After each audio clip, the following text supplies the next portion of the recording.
Okay. Hey, this is gonna be one of the loosest one of these I've probably ever done. All right, here's a CD review. Here's what we're gonna talk about today. Today we're gonna talk about Springsteen again. I didn't think we'd do a lot of this, but I ended up listening to this recently. We're gonna talk about The Wild, the Innocent, and the East Street Shuffle.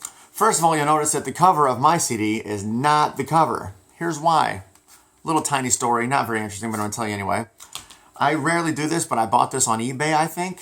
And when it came, they cut the cover out, so I don't have the I don't have the cover, which sucks. It pisses me off, but what is it? All right, so let's just dive into this. This was interesting. I've listened to this for a few weeks now. Springsteen again. You got to have a lot of respect for Springsteen, even if you don't like Springsteen. He's been doing what he's doing forever, and there's no one quite like him, you know. Well, I guess there is, but really, no, pretty much. Springsteen is kind of his own thing, you know. This is from 73, right? 73? Yeah. So this was interesting for a couple reasons. There were things about it I really loved, and there were things about it I really hated. Overall, I enjoyed it. I enjoyed it for the energy of it. I enjoyed it for the fact that it was recorded in the early 70s and everybody just sat around and played, you know. Musically, I like it a lot more than I like his later stuff, if that makes sense. So, what I like about this record is the energy is good, and the music is it's a lot more interesting. It's more hooky. There's more just random stuff happening. Like there's a just random jumps musically. There's more grooves. There's more. It's really pretty cool. And his later stuff, while the songwriting is more succinct. It's a little less interesting musically, although later on, lyrically, or at least cadence of the lyrics, I like a lot more. What I didn't like about this record is that he just, like a lot of early Springsteen stuff, he just wrote lyrics and just spits out all these words, like regardless of rhythm or pace or the line before it had 12 syllables, but this one has 17. He just squeezes everything he can into the root note. Oh, Jesus, it drove me crazy, man. So there were a couple songs. If you know this record, like Sandy drove me insane because the rhythmic pace of the singing was just so. It didn't match. It was just like he wrote a bunch of words and just made them fit, regardless of anything. And it just drove me crazy. And the music was a lot more interesting, but the lyrics were just it's like when he wrote the lyrics, he just wrote a story and said, I'll make it fit in the song. Not, hey, this needs 5 syllables, so the next one needs 5 syllables, then 7 syllables and 5 to make it rhyme, to go da da da da da, so that it would be symmetrical, so that it would be makes sense, like music is supposed to. This was just. So that's kind of what drove me crazy about it. I didn't like that. I could give examples. Maybe I'll put a couple examples up here. I probably won't. I just say listen to a couple of these songs, and it's just rambling lines that drove me insane.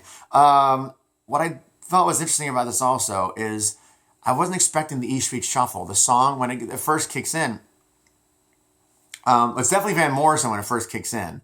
The guitar run, it's a lot like Domino. Ding, ding, ding, ding, ding, ding. And then there's definitely a 70s feel to it, especially the end. The very end of it it's so 70s. I wasn't expecting it. I don't know why, because it is the 70s. But I like the E Street Shuffle. But again, I like the recording and the energy and the atmosphere. But he just, E Street Shuffle, like just jamming those words and drove me nuts.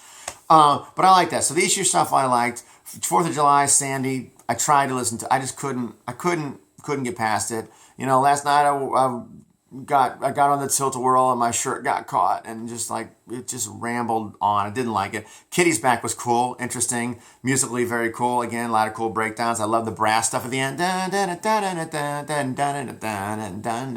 Cool energy.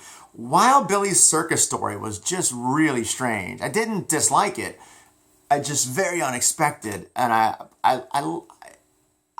to this moment, I don't know how I feel about it. I've heard it 30, 40 times now. And I respect it for its originality about the accordion and the tuba kind of holding down the groove of it because it is a circus. It's just really strange. But it's interesting, so I guess that's I guess that's good, right? I'd listen to that one. That's interesting. Incident on 57th Street, pretty good. I like that one. Again, I like some of the breakdowns in it and just the musical changes where this one little bit comes out of nowhere and it's cool, and then they get away from it and then it's gone. You never hear it again. These like 6, 7, 8, 9 minute songs that you don't really know where they're going to go. Pretty interesting and cool. Jamming the words in there is not cool. Rosalita, I don't know how I feel about Rosalita. I learned how to play Rosalita on the piano like 15 years ago, and I listened to it over and over and over and over and over again. And at this point in my life, I can't really hear that song. So I don't even know if I like it or not. But again, a song with a bunch of different parts, a bunch of different moving elements, and again, just what is the I can't think of how the rest of that song goes at the end of that song.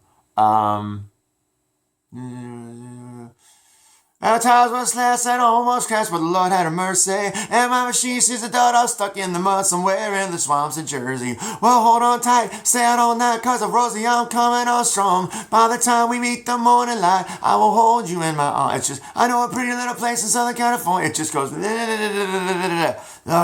shut up already. God. And New York City Serenade I actually didn't like. I love the piano intro. Awesome. Beautifully played, like really, really beautiful intro. I really like it, but the song itself didn't get a lot out of, like the whisper kind of singing. Didn't really like, ain't got no money. I didn't really like that. And it sounds very Van Morrison again, like the pace of it, and then the big string section, the higher string section that kind of goes toward the fade out. Sounds a lot like a song called So Quiet in Here to me by Van Morrison. Of course, I think that's from like 89 or 92 or something. That's way later, but it very much reminds me of Van Morrison. And that's kind of it. I mean, overall, I enjoyed the record for the energy of it and like the time capsule aspect of it, and the fact that this was done before all the huge Springsteen. I mean, this was Springsteen before he was Springsteen, kind of, because Born to Run was next. So this was him still kind of finding his footing, and I applaud that. I love, again, the energy. I like half the songs. It's definitely interesting for what it is. And if you're only familiar with like the radio Springsteen stuff, I would definitely check out the E Street Shuffle, Kitty's Back, and Incident on 57th Street. Probably Rosalita also. And maybe Wild Billy's Circus Story, just for how strange it is. But that's kind of it. Those are my feelings on it. I'm glad I listened to it. I enjoyed it for what it is. But I'm kind of glad. See, it's really weird because later in the career, I love that he got more in line rhythmically with the lyrics, but I hate that the songs became a lot more predictable musically. Secret Garden is boring as hell instrumentally, musically. Born in the USA is literally 2 chords. It's just bores the crap out of me. But these musically are really interesting, and I like that. So, that's it. 8 minutes. 8 minutes. Sorry. I don't think I have anything else to say about this. I know the hardcore Springsteen fans will disagree with me to a point because part of his charm is that he would have all those words. And I applaud the lyric writing. But some of it seems really forced. And that kind of gets under my skin. But who am I?